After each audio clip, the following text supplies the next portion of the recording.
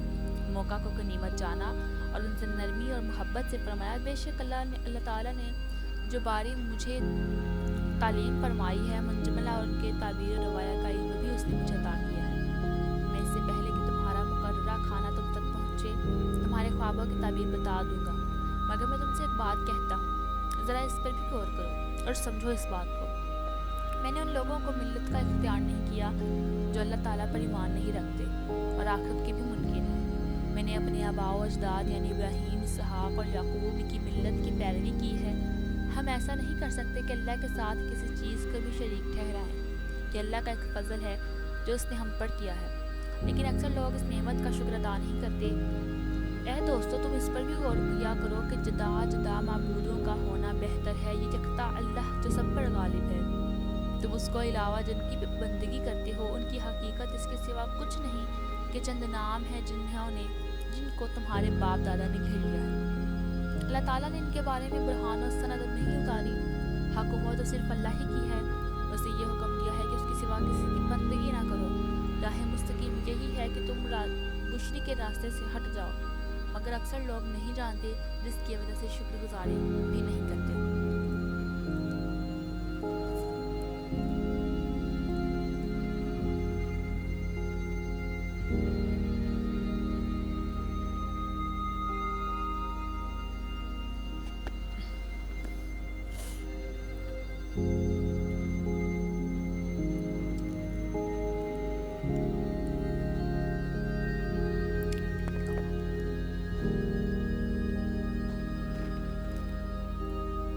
حضرت یوسف ان کے خوابوں کی تعبیر کرنے کے بعد ان کو یہ توحید کی دعوت دینے کے بعد ان کی تعبیر کے متعارف متوجہ ہوئے اور فرمایا دوستو، جیسے کہ دیکھا ہے کہ وہ انگور نچو رہا ہے، وہ قید سے رہا ہو کر حسب سابق بادشاہ کے ساقی کی خدمت انجام دے گا، اور جس نے روٹیوں والا خواب دیکھا ہے اسے سولی دی جائے گی اور پرندے اس کے سر کو نوچ نوچ کر کھائیں گے۔ جن باتوں کے بارے میں تم نے سوال کیا تھا وہ فیصل ہو چکی ہے اور فیصلہ یہی ہے۔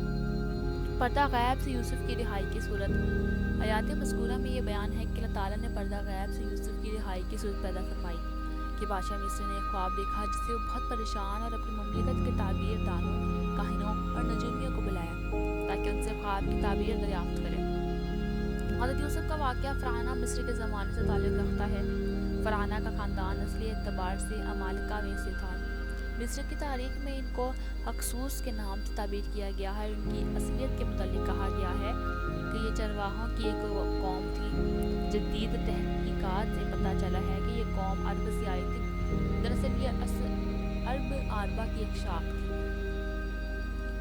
طویل مدت کے بعد ایک ایسا واقعہ پیش آیا جس نے اس رہا ہونے والے ساقی کو سیدنا یوسف کا پیغام یاد دلایا۔ واقعہ یہ ہوا کہ شاہ مصر کو ایک عجیب اور ڈراؤنا سا خواب آیا۔ خواب میں اسے دیکھا کہ 7 دبلی پتلی گائیں ہیں جو اپنے سے بہت بھاری 7 موٹی تازی گائوں کا گوشت کھا رہی ہیں، اور گوشت کھا کر انہیں ختم ہی کر دیا ہے۔ پھر سارا گوشت چٹ کر جانے کے بعد بھی وہ دبلی کی دبلی ہی ہیں جیسے پہلی تھی۔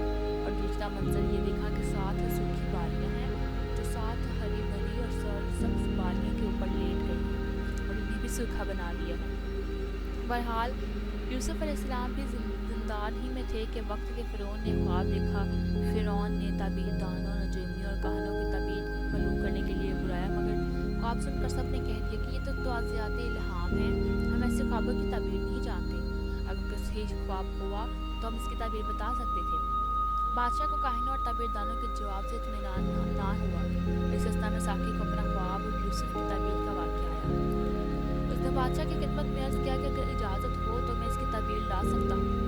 بادشاہ کی اجازت سے اسی وقت قید خانہ پہنچا اور یوسف کا بادشاہ کا خواب سنایا اور کہا کہ آپ اس کو حل کیجیے، کیونکہ آپ سچائی اور تقدس کے پیکر ہیں، آپ بھی اس کو حل کر سکتے ہیں۔ اور کیا عجب ہے کہ جن لوگوں نے مجھے بھیجا ہے، جب میں صحیح تعبیر لے کر ان کے پاس جاؤں تو آپ کی حقیقی قدر و منزلت سمجھ سکیں۔ حضرت یوسف کی کمال صبر و استقلال کا اندازہ کیجیے اور جلالت قدر کا اندازہ لگائیے کہ جن ظالموں نے مجھ بے قصور کو زندان میں ڈالا ہے وہ اگر تباہ ہو جائیں، اس بات کا حل نہ پا کر برباد ہو جائیں تو اچھا ہے، ان کی یہی سزا ہے۔ ایسا کچھ بھی نہیں بلکہ اس سلسلے میں صحیح تدبیر بھی بتلائی اور ذاکر کو پوری طرح مطمئن کر کے فرمایا، اس خواب کی تعبیر اور اس کی بنا پر جو کچھ تم کو کرنا چاہیے وہ یہ کہ تم 7 سال تک لگاتار کھیتی کرتے رہو اور یہ تمہاری خوشحالی کے سال ہوں گے۔ جب کھیتی کٹنے کا وقت آئے تو جو مقدر تمہارے سال بھر کھانے کے لیے ضروری ہو اس کو الگ کر لو اور باقی غلہ کو ان کے خوشوں میں رہنے دو تاکہ محفوظ رہیں اور گلے سڑے نہیں۔ اس کے بعد 7 سال سخت قحط سالی کے آئیں گے اور وہ تمہارا جمع کیا ہوا تمام ذخیرہ ختم کر دیں گے۔ اس کے بعد پھر ایک ایسا سال آئے گا کہ خوب بارش ہوگی، کھیتیاں ہری بھری ہوں گی اور لوگ پھلوں اور دانوں سے عرق اور تیل بہتات کے ساتھ نکالیں گے۔ ساقی نے دربار میں جا کر پورا واقعہ بادشاہ کو سنا دیا۔ خواب کی تعبیر سن کر بادشاہ یوسف کے علم و دانش اور جلالت قدر کا قائل ہو گیا اور نادیدہ مشتاق بن کر کہنے لگا، ایسے شخص کو میرے پاس لاؤ۔